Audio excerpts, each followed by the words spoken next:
The red dust of Mars stretched across the horizon, silent and still.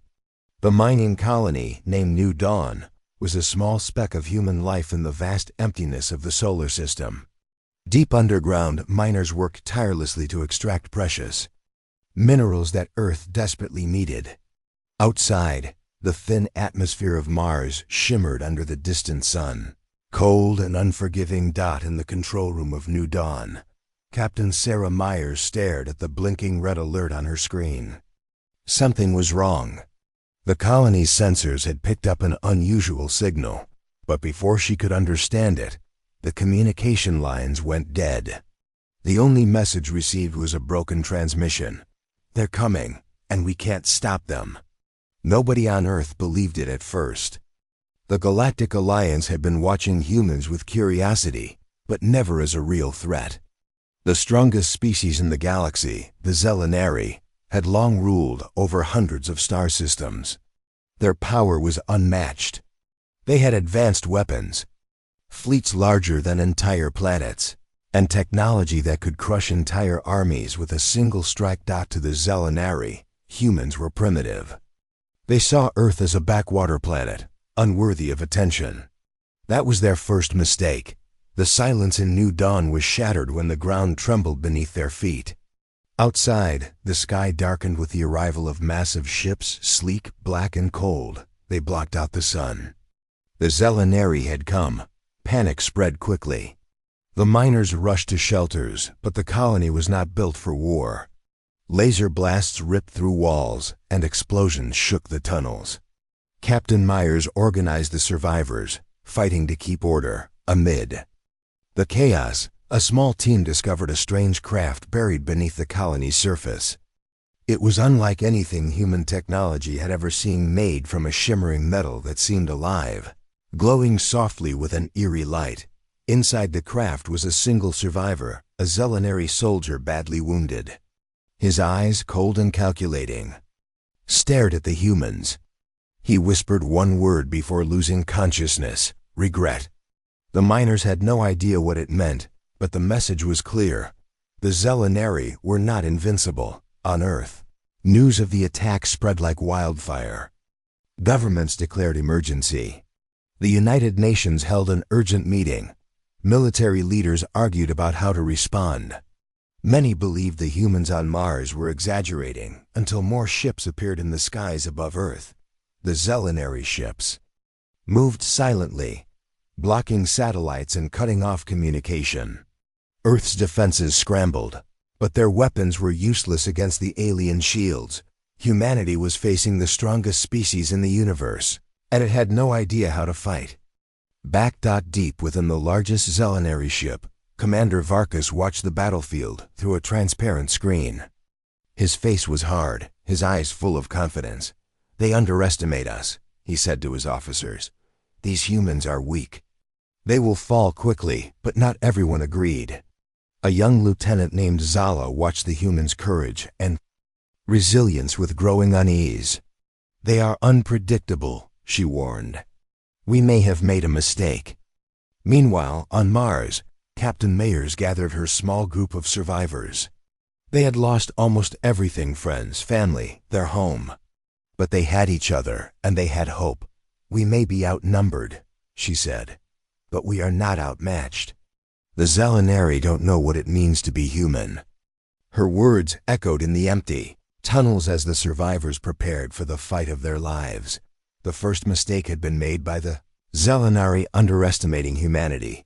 The Earth was quiet, too quiet. Above the blue and green planet, satellites orbited silently, scanning for threats from space. But something was wrong. The signals from some satellites vanished without explanation. No alarm, no warning. Just silence. In the control room of the Global Space Defense Center, Commander Elias Stone frowned at the dark screens. The radar was dead in certain sectors. Communication satellites were offline. Phones, internet, everything was cutting out. A creeping fear settled in. "What is happening?" A young technician whispered. "Something we don't understand." Stone replied grimly. Then the massive alien ship appeared, slow, silent and unmoving, blocking the sun over the Pacific Ocean. No lights, no sound. It was as if the ship was a shadow in the sky. Earth's leaders had seen many strange things before, but this was new. The Zelenari had arrived not with loud war cries or booming weapons, but with silence. No one could send a warning to the others. The alien ship jammed all communication signals. Satellites could not transmit data.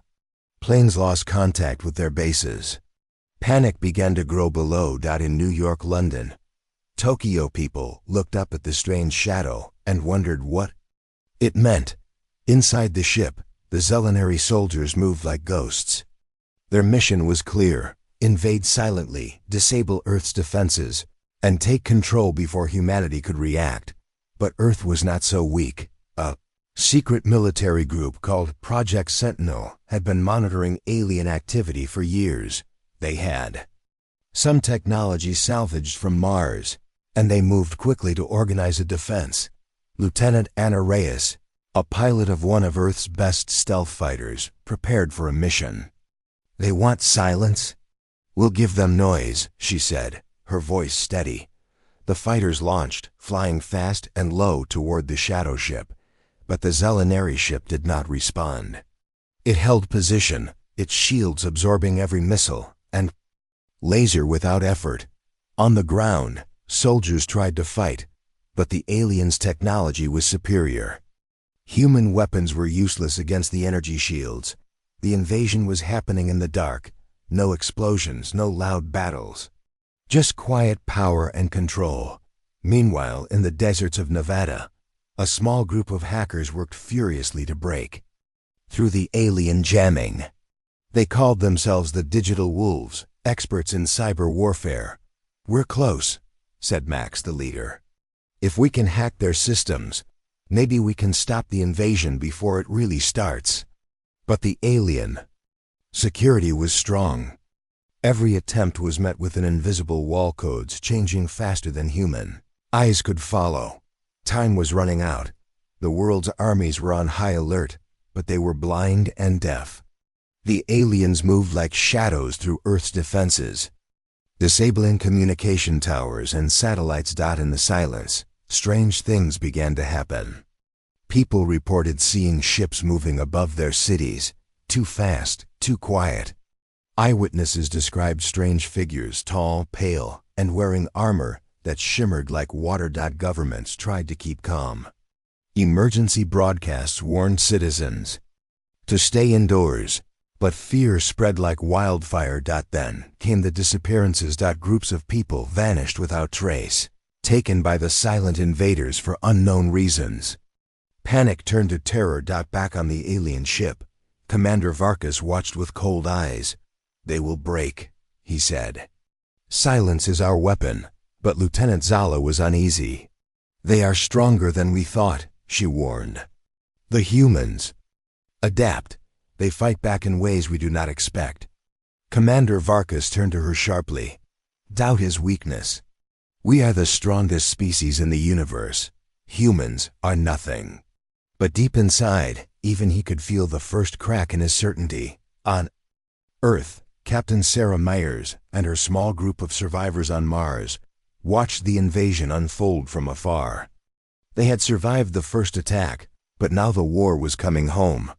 "We need to warn them," Sarah said. "But how?" asked her friend Miguel. "We'll find a way," she said, determination shining in her eyes. The silent invasion had begun. But humanity was not ready to give up. The first real battle for Earth's future was about to start. The alien prison was cold, darker than the deepest space. Inside a small metal cell, Corporal James Hunter sat on the hard floor, his hands bruised and aching from the restraints. Around him, the hum of strange machines filled the air, blinking softly with alien lights. The Zelenari had captured him during their silent invasion. To them, he was nothing, a weak human soldier to be broken easily. But James smiled faintly. "They picked the wrong species," he thought. Outside the cell, the alien scientists prepared their next experiment. Their goal was simple: break the humans' will. They believed that by crushing the mind, they would end the threat once and for all. In the observation room, Lieutenant Zala watched the prisoners. She was different from the others, curious, thoughtful, and secretly worried about the humans. These humans resist everything, she said quietly. Their minds are stronger than our machines, Commander Varkas scowled. They are stubborn animals, they will break. But time showed otherwise. The Zelenari tested the humans with mental illusions, visions of loved ones lost, fears made real, endless darkness. They tried to force false memories, reshape thoughts, even erase hope. One by one, some prisoners gave in. But James and a few others held firm. How? Zala asked herself. James used every tool he had: memories of home, determination, and even anger. He refused to be a victim. He whispered to himself, I am human. I survive. In the darkness, a small hope grew among the prisoners. Meanwhile, in the alien ship, a captured engineer named Elena was secretly working on a plan. Her mind was sharp, and despite the pain and fear, she was building something, a weapon from scraps, using bits of alien tech, a broken power source, and her own knowledge. She created a small device capable of emitting an electromagnetic pulse. It could disable the alien restraints, even their shields. If used correctly, Elena shared her plan quietly with James and others. We fight from inside, she said. We make them pay. The day came. The aliens entered the cells, ready to punish the prisoners for their resistance. But the humans were ready. The pulse device activated, and the prison's power flickered. Restraints released. Machines shut down. Chaos erupted. Humans fought their way through corridors, surprising the aliens. James struck down guards with fierce determination, his strength growing with every moment. Lieutenant Zala watched in disbelief. As the humans overpowered her soldiers, this is impossible, she muttered. Outside the prison, the silent invasion was faltering. Back on Mars, Captain Sarah Myers received a secret message from the escapees. We are alive. We fight. Help is coming. Her heart lifted. The Zelenari's confidence was cracking. Earth was no longer blind. The humans inside the alien ships had shown one truth. Humans don't break. The dark sky over Earth was no longer a place of fear. It had become a battlefield. After the brave escape from the alien prison, humanity had tasted something new: hope. The small team of survivors from Mars had sent their message loud and clear. We can fight back. Deep underground, in a hidden base beneath the Nevada desert, the world's best scientists, engineers, and soldiers worked side by side. Their mission was urgent: build weapons to fight the Zelenari invaders. Captain Sarah Myers led the operation, her eyes burning with determination. They attacked us first, she told her team. Now we show them what it means to face humans. Using the pieces of alien technology salvaged from the captured ships, Project Red Dust was born, a secret program designed to turn the enemy's power against them.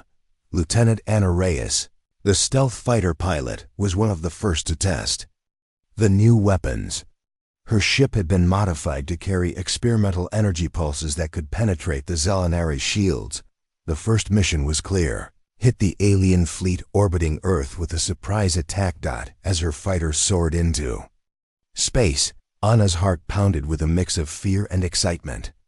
She knew the stakes. If she failed, Earth might fall, but the alien ships were ready. Suddenly the sky erupted with silent flashes of light. The energy pulses from the humans cut through the alien shields like a knife. One by one, ships started to lose power, drifting helpless in orbit. From the command center on Earth, cheers erupted. For the first time, humanity was winning. But the Zelenari commanders refused to believe it. We have underestimated them, Commander Varkas admitted, his voice tight with anger. The battle was far from over. On Mars, the alien retreat was slow but certain. Their losses were growing. and the humans' unexpected attacks forced them to pull back. Captain Myers watched the alien ships leave with a steady gaze. "This is only the beginning," she said. Back on Earth, the UN gathered for an emergency session. Countries that had once argued over borders now stood united. General Malik, head of Earth's combined forces, spoke plainly. "The enemy is strong, but we are stronger together. We will not give up our home." Meanwhile, in the shadows of space, the humans' hacking teams worked around the clock. The digital wolves had finally cracked part of the alien code, allowing Earth's forces to disrupt enemy communications. The silent invasion was losing its silence, but the Zelenari were dangerous and ruthless. They began using new tactics, striking from unexpected places, using stealth fighters that could disappear into asteroid fields. Humanity had entered a new phase of war, one that would test their courage, intelligence, and unity. As Captain Sarah Myers prepared for the next fight, she knew one thing for certain: retaliation had begun. The strongest species in the universe would soon learn that humans never back down. The galaxy had always obeyed the Zelenari. They crushed civilizations. They erased entire species. They ruled with power no one dared challenge. But now, for the first time in 1,000 years, they felt it. Fear. It started with whispers across their command ships. "Human fighters are adapting. Our ships were shot down in Sector 12. They are learning faster than predicted." Commander Varkas sat still in his command throne, jaw tight. The large war room aboard the Zelenari flagship was quiet. The screen showed something impossible: human ships striking precise surgical blows across their fleet. "They are just animals," he hissed. But even he didn't believe that anymore. In a secret base under the Himalayas, Captain Sarah Myers watched as her team coordinated strikes across orbit. Earth was no longer reacting. Earth was now attacking. "We've hit 7 ships in 48 hours, said Lieutenant Reyes, scanning the holographic map. "Their command systems are breaking down." "Good," Sarah nodded. "We don't stop now." On board a small human strike vessel, James Hunter, the soldier who had once been a prisoner, stood with a new team. Specialists, survivors, hackers, and engineers. They called themselves Ghost Unit. Their target was bold: sneak aboard a Zelenari research ship and steal data plans.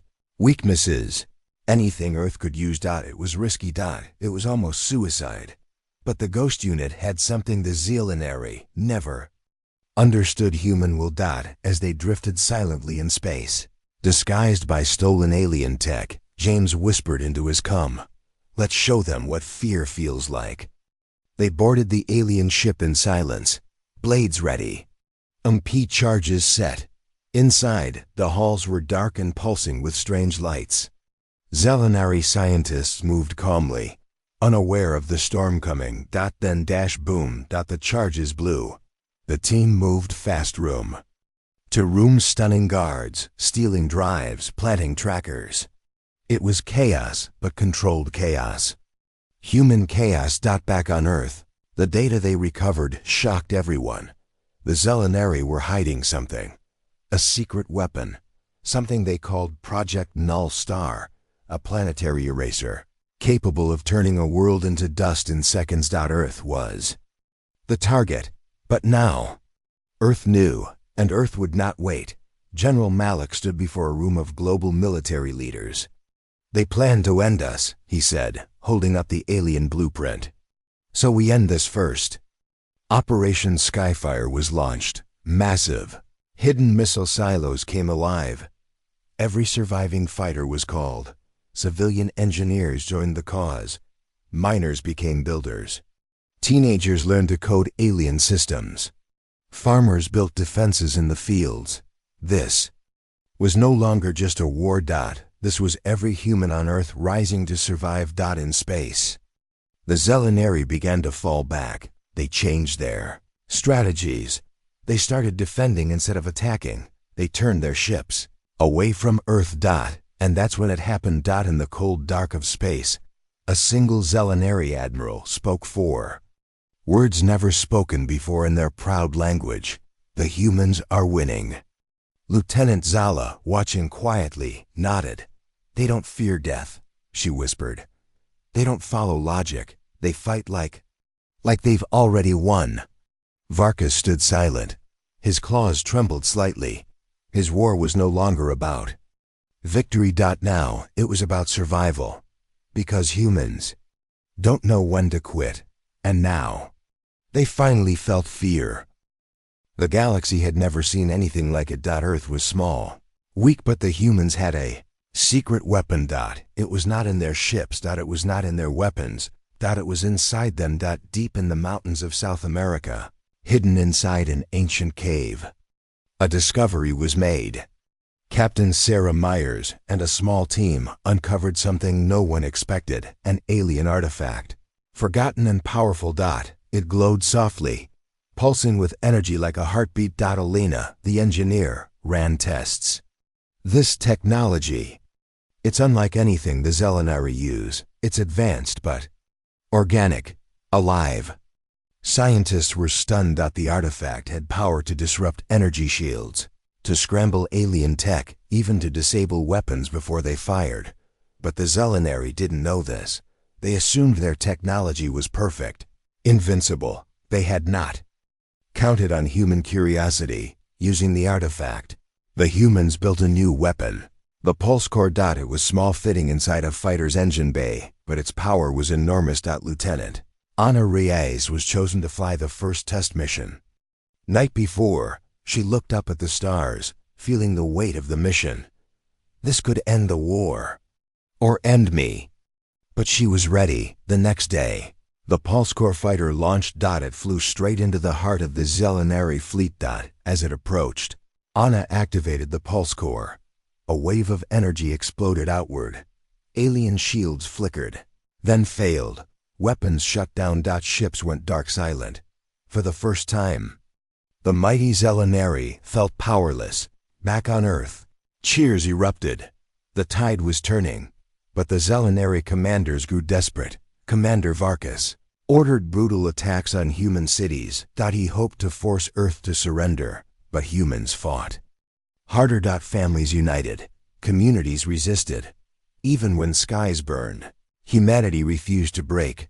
Lieutenant Zala, torn between loyalty and doubt, contacted Captain Myers secretly. "There's a way to stop this bloodshed," she said. Sarah listened carefully. "I want peace," Zala continued. "But only if you stop the war." A fragile hope appeared. The humans had the weapon. The humans had the will. And now, maybe they could have peace. But peace would come at a price.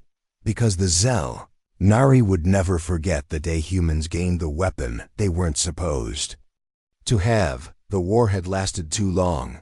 Cities lay in ruins. Millions were lost. But now, something new appeared, a chance for peace. Lieutenant Zala's secret message had reached Captain Sarah Myers. A meeting was arranged, deep in the neutral zone, between Earth and the Zelenari fleets. Under heavy guard, Sarah and Zala faced each other. No weapons, no threats. Just two warriors tired of war. "Why do you want peace?" Sarah asked, eyes sharp. Zala sighed. "Because we see now. Humans are not like other species. You fight with more than weapons. You fight with heart. We can no longer win this war without destroying ourselves." Sarah nodded slowly. "But peace must be real." "No tricks," Zala agreed. "No tricks. A truce. A chance to rebuild." Back on Earth, the news of peace talk sent waves of hope and fear. Some welcomed the chance to end the bloodshed. Others warned, "Can we trust the strongest species in the universe?" The Zelenari's leader, Commander Varkas, was furious. "Peace is weakness," he said. "If we stop now, we lose everything." But even some of his own soldiers questioned him. War had changed everyone. Meanwhile, the humans faced their own challenges. The cost of war was deep. Families grieving, cities rebuilding, trust broken. Captain Sarah Myers knew the price. "Peace means sacrifice," she said to her team. We can't forget what we lost, but we must move forward. The two sides agreed on terms: ceasefire zones, prisoner exchanges, and shared technology to repair the damage. But peace was fragile. A small group of Zelenari extremists refused to surrender. They planned a secret attack to destroy the talks. As the leaders met, the extremists struck. Explosions rocked the neutral zone. Station. Chaos followed. Soldiers scrambled to defend their leaders. Sarah and Zala fought side by side, protecting the fragile hope. The extremists were defeated, but the cost was clear. Peace would not come easy. It demanded vigilance, trust, and courage. The price of peace was high, but humanity was ready.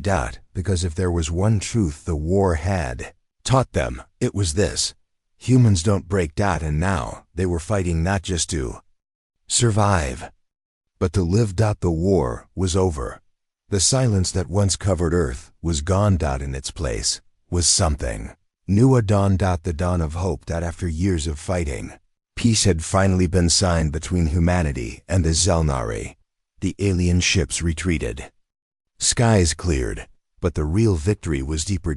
It was the spirit of humans. Captain Sarah Myers stood on the rebuilt command deck, looking out at a world healing itself. Around her, people of all nations worked together, sharing stories, building homes, planting trees. Lieutenant Ana Reyes flew overhead in a fighter, now a symbol not of war, but of protection. The Pulse Corps had changed everything. No longer was Earth the hunted. Now it was a force, a beacon. Even the Zelenari had changed. Commander Varkas, once proud and ruthless, visited Earth as part of the new alliance. He spoke quietly. We underestimated humans. Your strength is not just power, it is heart. Zala smiled beside him, a bridge between two worlds. Together, we will explore the stars, she said. Humans had faced the strongest species in the universe and won, not because of superior weapons or technology, but because they never gave up. Because humans fight for something greater than themselves: hope, freedom, and the future. As the sun rose on Earth, the first rays touched every corner of the planet. It was a new beginning. New chapter, a new dawn. And humanity was ready.